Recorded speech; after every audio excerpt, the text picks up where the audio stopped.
श्रीमद् भागवत महापुराण स्कंद पहला दूसरा अध्याय। शौनकादि ऋषि कह रहे सूत जी, यह जीव जन्म मृत्यु के घोर चक्कर में पड़ा हुआ है। इस स्थिति में यदि वह कभी भगवान के मंगलमय नामों का उच्चारण करे तो उसी क्षण मुक्त हो जाएगा, क्योंकि स्वयं भय भी भगवान से डरता रहता है। हे सूत जी, परम शांत मुनिजन भगवान के चरणों में, भगवान के श्री चरणों के शरण में रहते हैं। जो मुनि, जो साधु है, जो संत है, वो भगवान की शरण में रहते हैं। अतः उनकी स्पर्श मात्र से संसार के जीव तुरंत पवित्र हो जाते हैं। इधर गंगा जी का जल का बहुत दिनों तक सेवन किया जाए तब कहीं जाके पवित्रता हाथ आती है। श्री राधे बोले। ऐसे पुण्य आत्मा भक्त जिन भगवान की लीलाओं का गान करते रहते हैं और भगवान के कली मल्हारी पवित्र यश वाला, आत्मशक्ति की इच्छा वाला ऐसा कौन मनुष्य हो जो श्रवण न करे। यहाँ आत्मशुद्धि के लिए, चित्त की शुद्धि के लिए भगवान के नाम और यश का गान। गंगा जी का जल यहाँ बताया बहुत काल तक सेवन किया जाए तब जाके कहीं पवित्रता हाथ लगती है। लेकिन ऐसे संत जो भगवान के चरणों में आश्रित हैं, उनका स्पर्श मात्र से ही जीव तुरंत पवित्र हो जाता है। क्यों? क्योंकि भगवान उनके हृदय में प्रकट हो चुके हैं, ईश्वर उनके हृदय में प्रकट हो चुके हैं। इसीलिए वो नित्य भगवान के चरणों के चिंतन में रहते हैं। जैसे गंगा क्यों पवित्र है? क्योंकि वो चरणों से निकले, यानी चरण का स्पर्श करके वो पवित्र हो। तो वो चरण तो नित्य उन भक्तों के हृदय में विराजित रहते हैं। श्री राधे बोले। देखो, हम सब जन्म और मृत्यु के जाल में फंसे। राधे बोले। हमें कौन सा रोग है? भव रोग। हमें कौन सी बीमारी है? भव रोग। हमारे साथ मुसीबत है क्या? कि हमें जन्म तो लिया लेकिन अब मरना भी पड़ेगा। और हम में से कोई व्यक्ति मरना नहीं चाहता, लेकिन मरना पड़ेगा। अब उस भय से हमको मुक्त होना है। ऐसी जगह बना लेनी है कि जब मौत आए तो हम भयभीत न हो। और यहाँ बताया, अगर हम भगवान की शरण में आ जाएंगे तो हम उस मौत के डर से मुक्त हो जाएंगे। आप कहेंगे फिर कैसे विश्वास हो? क्यों? जब मौत आएगी तब थोड़ी कोई एक्सपेरिमेंट होगा। आएगी तो आएगी, एक्सपेरिमेंट थोड़ी होगा। इसका जीवन काल में अनुभव होता है। मरने की बात तो बात छोड़ो, जीवन काल में अनुभव होता है जब आप पूर्ण शरण में आ जाते हो। अरे पूरा सा क्या, थोड़ा भी। जब हम थोड़ा भी शरण में आ जाते हैं भगवान के, तो अनुभव करते हैं क्या? ये आप स्वतः अनुभव करोगे कि धीरे धीरे आप भयों से मुक्त हो जाते हो। कैसे? एग्जाम बनवा, जैसे कभी कुछ होता है, भगवान बैठे, अरे ठाकुर जी ने क्या कर दी? कृपा कर दी। एक्सीडेंट होने वाला नाम बच गए, भगवान ने क्या कर दी? कृपा कर दी। तो थोड़े थोड़े भयों से हम देख रहे हैं जो पहले हम बहुत, मैंने ऐसे कई लोगों के जीवन जो मुझे बताते हैं तो कहते हैं हम अकेले जाने से डरते थे, अकेले निकलने से डरते थे, किसी से बात करने से डरते थे। मैं खुद डरपोक थी। लोग शिरारे बोली, मैं दूसरों को क्या, मैं खुद बोलूं, खुद बहुत डरपोक थी। मैं अंधेरे से डरती थी बचपन में, इसीलिए घर वाले लाइट चालू करके सुलाते थे। शिरारे बोली, मैं अंधेरे से डरती, नहीं अंधेरा नहीं डरती। और आज जो अंधेरे में पैदा हुआ कृष्ण लोग, जब वो जीवन में आ गया तो जीवन से जैसे अंधेरा ही निकल गया। कितनी कृपा करते हैं सदगुरु कि वो साथी दे देते हैं जिसके द्वारा सारे भय जीवन से निकलते जाते हैं। एहसास करा देते हैं। जैसे अभी यहाँ बताया क्या, जो आत्मशुद्धि चाहता है उसके उसको उसको दो साधन यहाँ बताए गए। एक भगवान की लीलाओं का श्रवण करो, दूसरा भगवान के नाम का गान करो। ये दो ऐसे साधन है। जैसे बापू जी इस दिन सत्संग में समझा रहे थे कि जब कोई व्यक्ति बीमार होता है ना, जैसे किसी को कोविड आदि हुआ, तो आपने देखा उसको लगभग 3 प्रकार की गोलियां दी जा रही थी। एक तो पैरासिटामोल, दूसरी विटामिन सी की दी जा रही थी, है ना, और तीसरी बुखार, मतलब वो इम्यूनिटी गेन करती है। ऐसे 3 गोलियां 4 गोलियां दी जा रही थी। ऐसे ये 3 गोलियां 4 गोलियां, यानी जो एक एंटीबायोटिक है बुखार की और एक इम्यूनिटी विटामिन की, वो दी जा रही। तो ऐसे गुरु महाराज भी 3 डोज आपको देते हैं। वो 3 डोज आप जीवन में उतार लोगे तो जैसे वो व्यक्ति उस बुखार से, उस बीमारी से मुक्त हो जाता है कुछ दिनों में, ऐसे 3 डोज अगर आप जीवन में उतार लोगे तो आप हमेशा के लिए जन्म मृत्यु के बुखार से, इस बीमारी से मुक्त हो जाएंगे। वो 3 डोज क्या है? सेवा, सिमरन और सत्संग। शिरादे बोले, सेवा, सिमरन और सत्संग, ये 3 डोज है, जिसमें सबसे बड़ा हाई पावर का डोज है तो सत्संग। सत्संग के द्वारा सिमरन। शिरादे बोले, क्योंकि प्रभुपाद की शिष्य हैं, तो प्रभुपाद की गुरुबाई है जिनका नाम है नारायण स्वामी, अभी तो नहीं है। वो अपने कोट में लिखते हैं, एक वक्तव्य में लिखते हैं कि भले तुम 3 लाख बार जप करो, नारायण स्वामी तो पहुंचे भी सकते, भले तुम 3 लाख बार जप करो, लेकिन अगर तुम सत्संग नहीं करोगे तो तुम्हारा पतन हो जाएगा। अगर तुम साधु का संग नहीं करोगे, माया इतनी प्रबल है कि तुमको बहा के, भले तुम 3 लाख बार जप करो, लेकिन अगर सत्संग नहीं करोगे तो आप देखिए हरिदास महाराज नित्य प्रति अद्वैत आचार्य जी का सत्संग करते थे, उनसे सत्संग करते थे। तो भले तुम 3 लाख बार जप करो, कई लोग कहते हम भजन घर में कर लेते हैं, सत्संग ना, माया बहुत प्रबल है। ये नारायण स्वामी का कोट बता रही हूँ आपको। शिरादे बोली, ये 3 डोज आपको नित्य प्रति लेने हैं, सेवा, सिमरन और सत्संग। सेवा, सिमरन और सत्संग आपके अंदर इम्यूनिटी, यानी वो भाव उत्पन्न करेगी किसके प्रति? नाम के प्रति। बिल्कुल, शिरादे बोली, बीमारी में तो दवाई लेते हो, तो हम सब वैसे जन्म और मृत्यु की बीमारी पर, हमें क्या बीमारी है? जन्म और मृत्यु की ये बीमारी लगी, और उससे मुक्त अगर होना चाहते हैं, अगर आत्मशुद्धि चाहते हैं, तो फिर ये डोज आपको रोज प्रति लेने ही चाहिए। शिरादे बोली, सत्संग आपको भाव पैदा करेगी किसके प्रति? नाम के प्रति। डोज तो नाम है, डोज क्या है? नाम। जैसे मेन गोली बुखार की उतारने की कौन सी?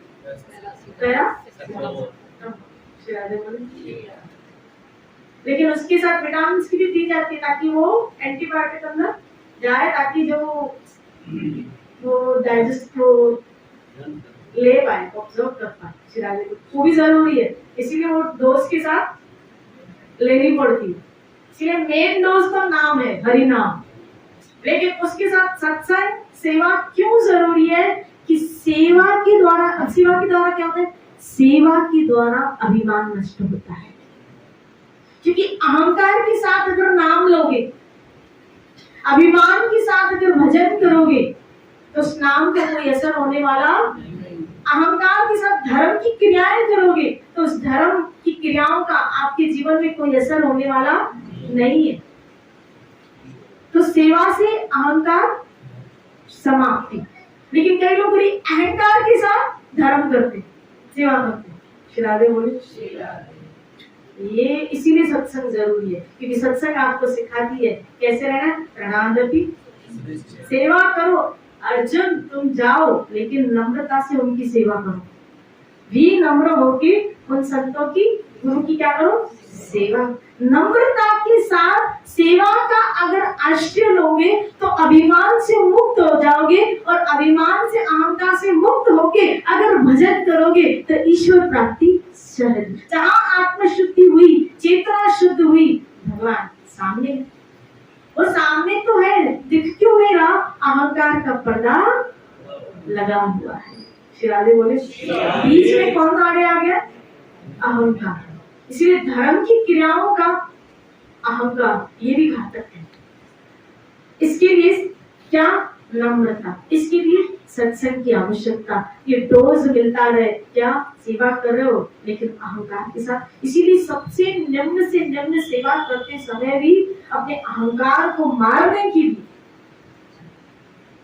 अपने छुपे अंदर अहंकार को मारने के लिए सेवा का आश्रय जरूरी।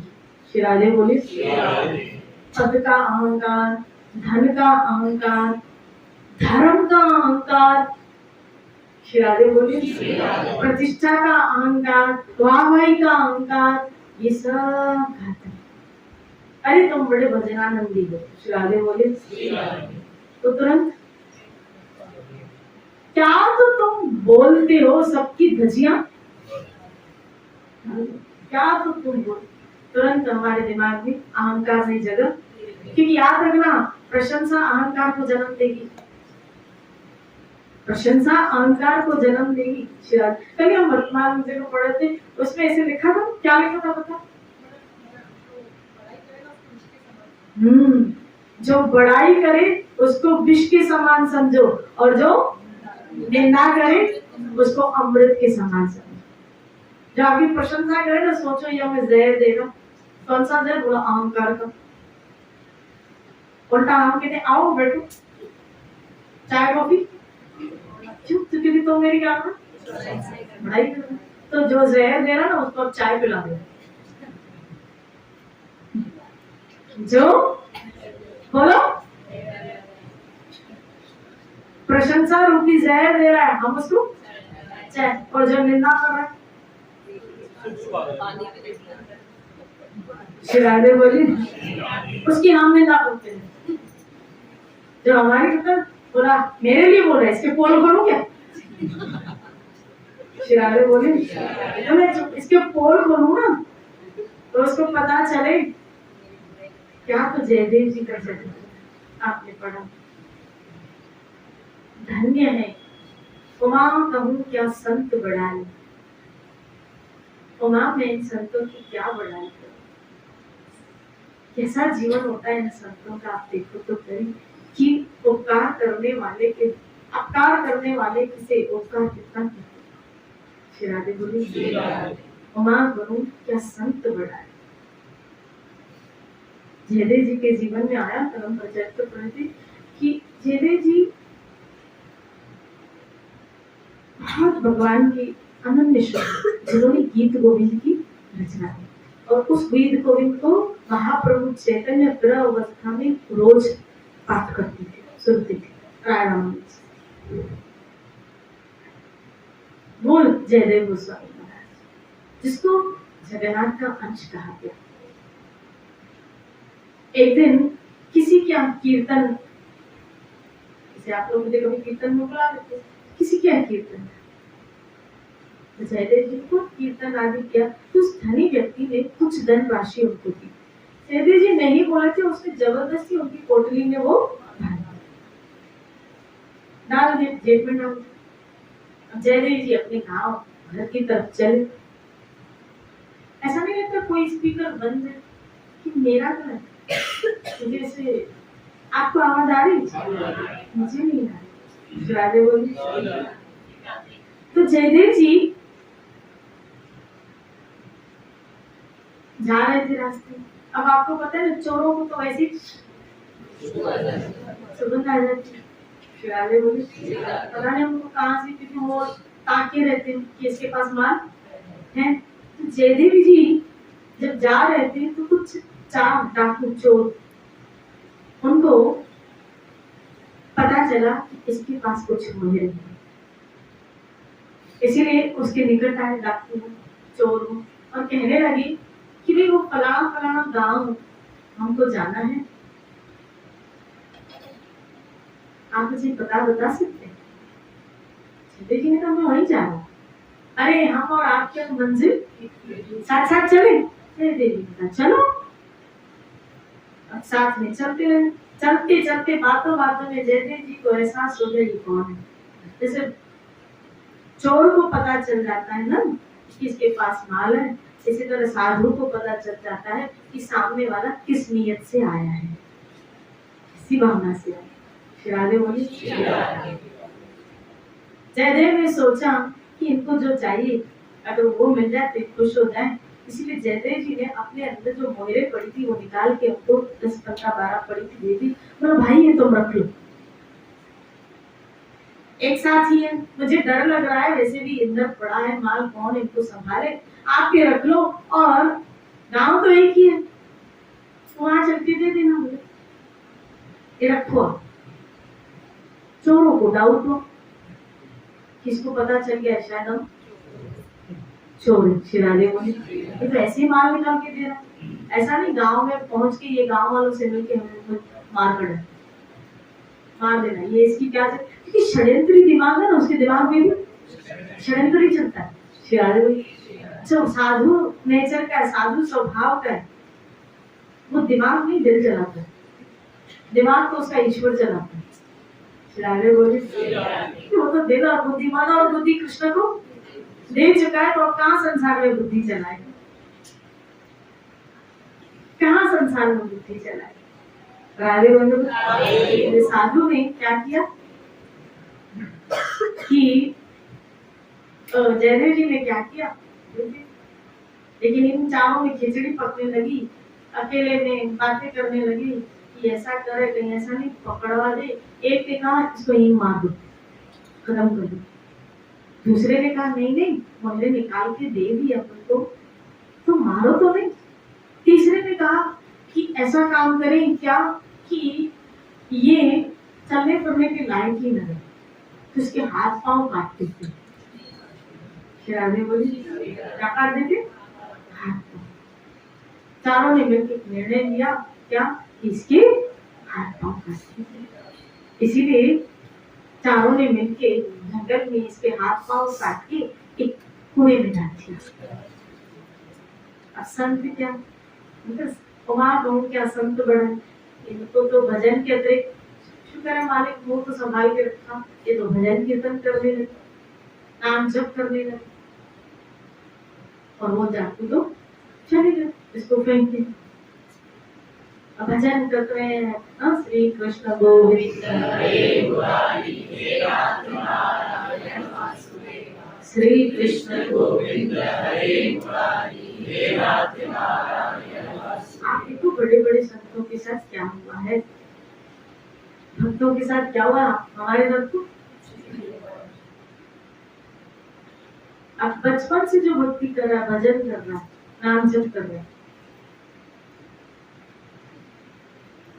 उसका कोई प्रारब्ध होगा क्या? हम तो फिर भी प्रारब्ध के अनुसार दुख भोगते, किसी ने कह दिया किसी ने कर दिया तो होते करते। देखो इन संतों के साथ क्या क्या, हाथ पांव काट के भजन करना। 3 दिन हो ये भजन कर। एक राजा वहां से आखेट के लिए शिकार करने जाते, तो उसको कीर्तन की क्या आवाज सुनाई, जैसी आवाज सुनाई थी वो कुएं के निकट आए तो एक तेज उनको नजर आया, क्योंकि संतों की आभा उनके शरीर से जो तेज निकलता है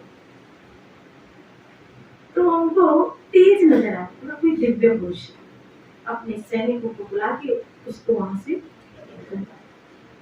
बाहर निकला। जब जयदेव जी को बाहर निकाला गया, कौन महाराजा, तेज पुंज लग रहे, ऐसी दिव्य आभा। कुछ देर सत्संग से राजा को इतना अच्छा लगा, राजा इसको अपने घर लेके आए। उससे पूछा कि ये हालत आपकी कैसे हुई? बोला मैं बचपन से ऐसा हूं। श्री राधे बोले ताकि किसी को सजा न मिले। राजा ढूंढेगा किसने इसके साथ, किसी को सजा। तुम चोरों का नाम तक नहीं है। तो मैं बचपन से ऐसा हूँ और व्यक्ति के अपने प्रारब्ध कर्म होते हैं। अगर ये दुख आया है तो मेरे प्रारब्ध से आया, किसी का कोई दोष, किसी का नाम नहीं लिया।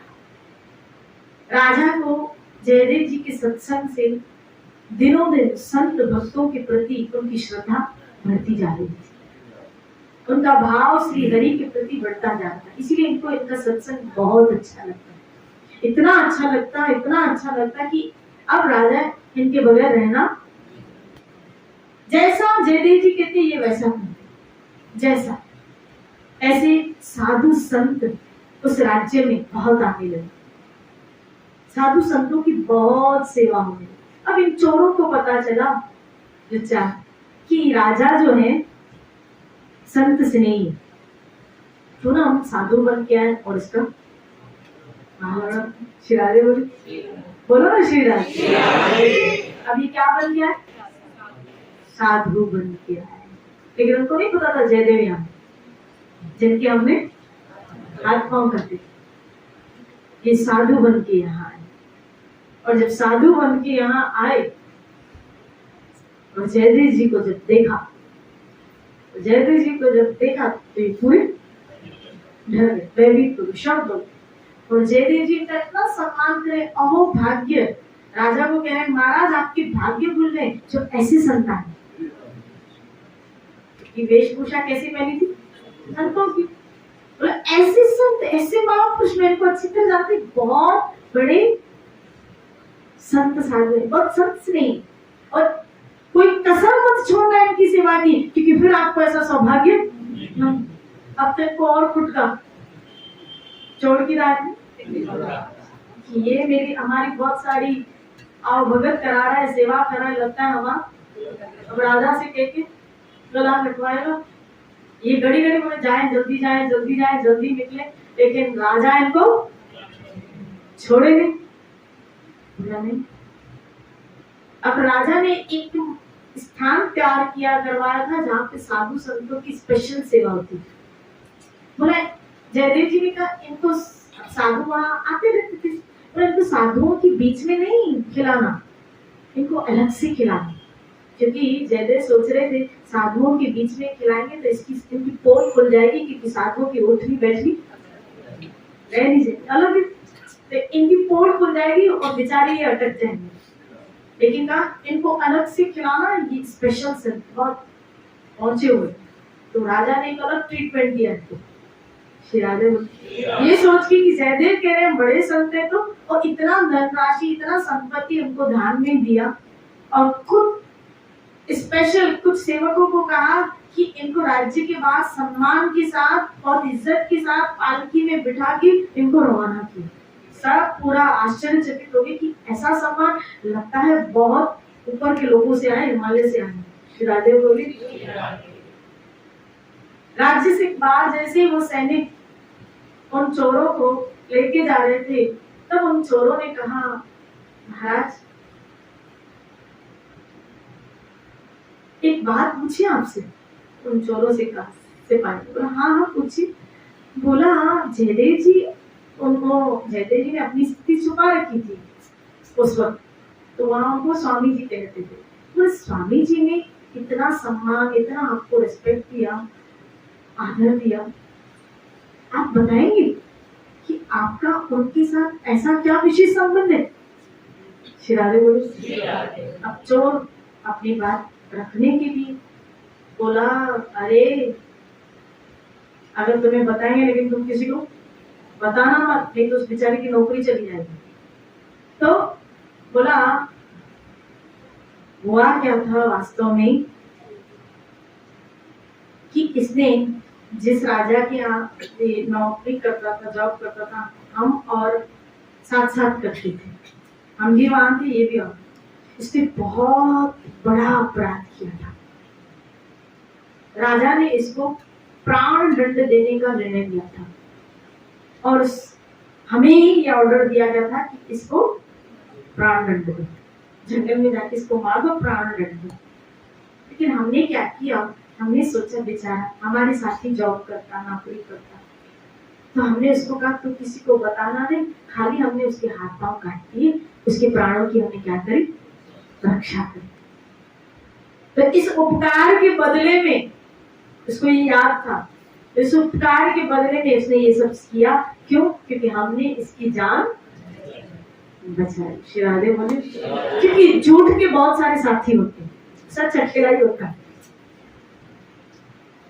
झूठ के बहुत सारे साथी होते हैं, सच हमेशा अकेला होता है। श्री राधे बोलिए, बोलो ना श्री राधे। याद रखना, भले दिखने में सच अकेला होता है लेकिन बहुत पावरफुल होता है। सत्यमेव सत्य के साथ परमात्मा की साझाबंदी। दिखने में सच अकेला है लेकिन उसकी बाईबंदी ईश्वर के साथ, और झूठ उसके साथी बहुत है, मानने वाला उसके साथी बहुत है। लेकिन याद रखना उसकी हार भी निश्चित है। श्री राधे बोले। तो उसने, सिपाहियों ने सोचा अच्छा ऐसी बात है, यानी वो स्वामी जी बहुत बड़े, उनको राजा को ऐसा ऐसा, लेकिन तो बहुत बड़े। तो बोला जैसा वो ऐसा बोल ही रहे थे, उसी वक्त धरती फट गई। धरती फट गई क्योंकि धरती की ये पाप, ये झूठ सहन नहीं कर पाए, और वो चारों उसमें चले गए। आगे बोले, धरती नहीं सहन कर पाई कि इतना बड़ा असत्य उसके लिए हुआ। देखा ना, दिखने में झूठ टीम के साथ, लेकिन उसकी हार निश्चित है, फट गई अंदर से। क्यों? वर्तमान में बहुत सुंदर वर्णन आया है, कहा कि क्यों फटी, क्योंकि धरती पाप नहीं सहन कर पा रही थी, और भगवान ने सोचा साधु वेश में आए तो लाज तो रखनी पड़ेगी, और जयदेव जी ने इनका सम्मान किया है तो इनको गति तो देनी पड़ेगी। श्री राधे बोलिए। इसीलिए वो लोग सोचने लगे, जो उनके सामने धरती फटी वो अंदर चले गए, उनको लगा आकाश से आए पाताल में चले गए। आकाश से आए थे, पाताल में कितने दिव्य संत थे। श्री राधे बोलिए कि लाज भगवान ने कैसे संत वेश की रखी। श्री राधे बोलिए। और जब ये सिपाही आए और ऐसे ऐसे बात राजा के आगे की, राजा जयदेव जी से पूछते हैं, तो जयदेव जी सारा खुलासा करते कि ये बात थी। इधर ये धरती में समा ही गए, और वहां जयदेव जी के हाथ और पांव अपने आप आते। तो आश्चर्य उनको लगा राजा को कि इनके हाथ और बिल्कुल पहले जैसे हो गए, ठीक ठाक, और वो समा गए। जयदेव जी से कहा, मुझे कृपया सब सत्य बताइए क्या बात। तब उन्होंने सारी घटना, तब तो जाने जयदेव जी हमारे बीच में थे, और मुझे ऐसे संत, कभी कभी ऐसे संत हमारे बीच में होते हैं, उन्होंने बता दी। श्री राधे बोली, बोलो ना श्री राधे। सत्य दिखने में और झूठ की बहुत बड़ी टीम है। लेकिन याद रखना, कौरव कितने थे, पांडव कितने, लेकिन 500 के ऊपर भारी हो। यहाँ 11 क्षमी से ना, यहाँ 7, लेकिन ये 7 भारी हो गए, क्योंकि मैंने कहा ना, भले देखने में अकेला है लेकिन उसके साथ कृष्ण है। भले उसके साथ दिखने में अकेला है लेकिन उसके साथ कृष्ण है, और जहाँ कृष्ण है यत्रो योगेश्वर, जहाँ कृष्ण है वहां विजय, वहां जीत। यही साधु की बड़ाई है, अपकार करने वाले के साथ भी उपकार करें, अपकार करने वाले से भी उपकार करे, जो उसके साथ बुरा कर रहा है फिर भी उसके साथ वो भला करे। ये साधु की बड़ाई। श्री राधे बोलिए, बोलो ना श्री राधे। और हम सबको ऐसा बनना है, ना कि कोई प्रशंसा करे चने की झाड़ पे चढ़ा देते हैं। कहाँ चढ़ा देते? और याद रखना, जो चढ़ाते वही उतारेंगे। जो प्रशंसा करें तो समझ लेना ये मुझे क्या पिला रहा है, जहर पिला रहा है, चने की झाड़ पे चढ़ा रहा है। दूसरा आएगा डाली काटने,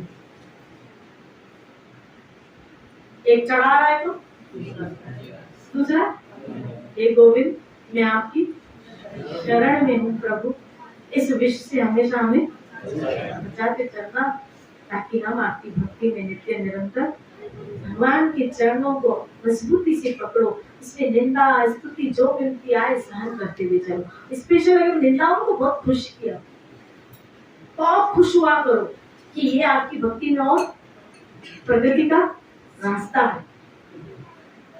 कोई बुराई करे, कोई साधक को तो इस मामले में बहुत, देखो भक्ति उल्टा काम है, संसार और भक्ति दोनों उल्टे रहते हैं। वहां प्रशंसा होती है तो देखो, यहाँ कीर्ति पाने के लिए, प्रशंसा पाने के लिए, नाम बढ़ाने के लिए, बड़ाई पाने के लिए जीव पूरी उम्र लगा देता है कि समाज में मेरा नाम हो। धन पाने के लिए, कीर्ति पाने के लिए, इज्जत पाने के लिए वो पूरी उम्र लगाता है और कहता है ये मेरी कमाई है, इज्जत समाज में मेरी क्या है, कमाई है। तो मेरे नाम को पानी में क्यों? क्योंकि मैंने पूरी उम्र लगा दी ये इज्जत कमाने में। शेरारे बोली ये पूरी उम्र लगा दी और मेरी हरि की भक्ति करके तो देखो देखो क्या इज्जत मिलती है। ये इज्जत अजर और अमर रहेगी कि हरि के द्वारा दी गई। और जो हरि के द्वारा प्रशंसा मिले, जो गोविंद के द्वारा इज्जत मिले, वो अजर और अमर है, मर कर भी अमर है। बाकी आप जो गेन करते हो संसार से, जो प्रशंसा की उम्मीद करते हो ना, उन्होंने ना किसी की है ना करेगा। कुछ लोग हैं जो करेंगे, कुछ लोग हैं जो कुछों को आपकी बात समझ में आएगी, कुछों को आपकी बात। तो इस लोगों के चक्कर में मत पड़ो, इस दुनिया के चक्कर में मत पड़ो। ये न किसी की हुई न किसी की होगी। भागवत का एक श्लोक आया जिसमें आया, इस पृथ्वी पर कई बड़े बड़े राजा हुए और इस पृथ्वी की मैं करते हुए लेकिन चले गए, कोई भी आज तक स्थायी रूप से तो वन। कितने राजा हुए, प्रथु आदि परीक्षित, कितने राजा हुए, आए चले गए। आप कितने राज्य के राजा हो? हम तो घर के भी नहीं है, घर में भी हमारी नहीं चलती है। बता शेरारे बोली हमारी तो घर में भी नहीं चलती है। शेरारे बोली हमें उनके अनुसार चलना पड़ता है। काय के राजा, हमें उनके अनुसार चलना, उस राजा की राज स्वीकार कर। यहाँ लोगों से प्रशंसा, लोगों से इज्जत, लोगों से सम्मान आप देते रहो, आपका काम है देना। अमानी न मानव देना कीर्तन्य, आप इज्जत देते रहो, लेकिन लोगों से उम्मीद मत करो। आपको जो उम्मीद रखनी है मेरे ठाकुर से आप देती रहो, आपका काम है देना। बस एक बार खोपड़ी में बिठा दो, हम इस संसार में देने आए हैं, तो आप देके निकल जाओ। जो भी लेना हो वो ठाकुर से लो, उसको देना होगा तो वो भी उसके ऊपर छोड़ दो। तुझे देना हो तो दे, नहीं तो तेरी भक्ति मेरे लिए राजा ही है। याद रखना, ईश्वर की भक्ति जीव को राजा बनाती, ईश्वर के चरणारविंद जीव को निर्भीक बना देते हैं, इसीलिए उसका नाम है अभय चरण।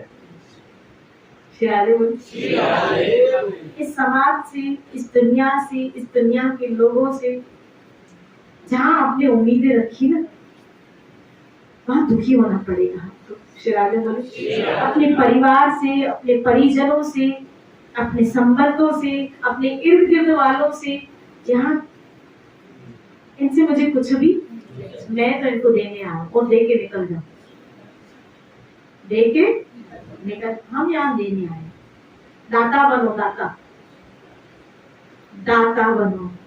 शिराजे बोले भिखारी नहीं बनना है आपको, हमको दाता बनना है। श्री राधे बोलिए, दे के निकलना। और याद रखना, देने में जो मजा है ना, जब आप कुछ भी देते हो, आप देखना आपको क्या होती है, प्रशंसा। आप गाय को देखते हो, किसी गरीब को, आप खुद फील महसूस किया, अंदर क्या होती है, प्रशंसा। एक तो बहुत अच्छी फीलिंग्स आती है। तो देने में क्या, देने में क्या, तो जब ये चीजें छोटी छोटी देने में आनंद है, तो जब सम्मान ये सब लोग उसमें भी देना सीखो। हम कहते मेरा नहीं करती, मेरी सम्मान नहीं करती, तो मैं क्यों करूं, मुझे पड़ी है क्या? आपको नहीं पड़ी, लेकिन आपको आपके ईश्वर को आपकी पड़ी है, आपके ईश्वर को आपकी पड़ी है। श्री राधे बोलिए। और वो चाहता है मेरा भक्त ऐसे बने, वो चाहता है मेरा भक्त ऐसे बने। मैंने कहा था वैष्णव में विष्णु की गुण आते, क्योंकि वो विष्णु का चिंतन था। वैष्णव में विष्णु के गुण आते हैं, तो मेरा हरि सबका क्या करता है। देखो भृगु ऋषि आए, क्या किया, उठ खड़े हुए, 4 कुमार आए हैं, दरवाजे पे आ गए मेरा ठाकुर सम्मान देने के लिए। जिनकी 4 कुमार आराधना करते हैं, आराधना करके महान हुए, वो मेरा ठाकुर उनको इज्जत देने के लिए खुद दरवाजे पे आ गया। इसका मतलब है मेरा ठाकुर भी क्या दे रहा है, सम्मान दे रहा है ना। तो जब मेरा ठाकुर सम्मान दे रहा है, तो फिर ठाकुर का जन, हरिजन, हरि का प्यारा, हरि भक्त, वो क्यों ना ऐसा करेगा। श्री राधे बोली, वो क्यों ना ऐसा करेगा। इसीलिए हमें भी भक्तों का सम्मान, यहाँ जो भी मिले उसका सम्मान करो, उसको रिस्पेक्ट करो, उसकी इज्जत करो। और अपने लिए कभी, अपने लिए आशा मत, अपने लिए आप दाता बनो, मैं देने आए, दे के इस संसार से मुझे निकल जाता है। खूब भजन करो, अपने जीवन को धन्य करो। फिर मिलेंगे हरि चर्चा के साथ।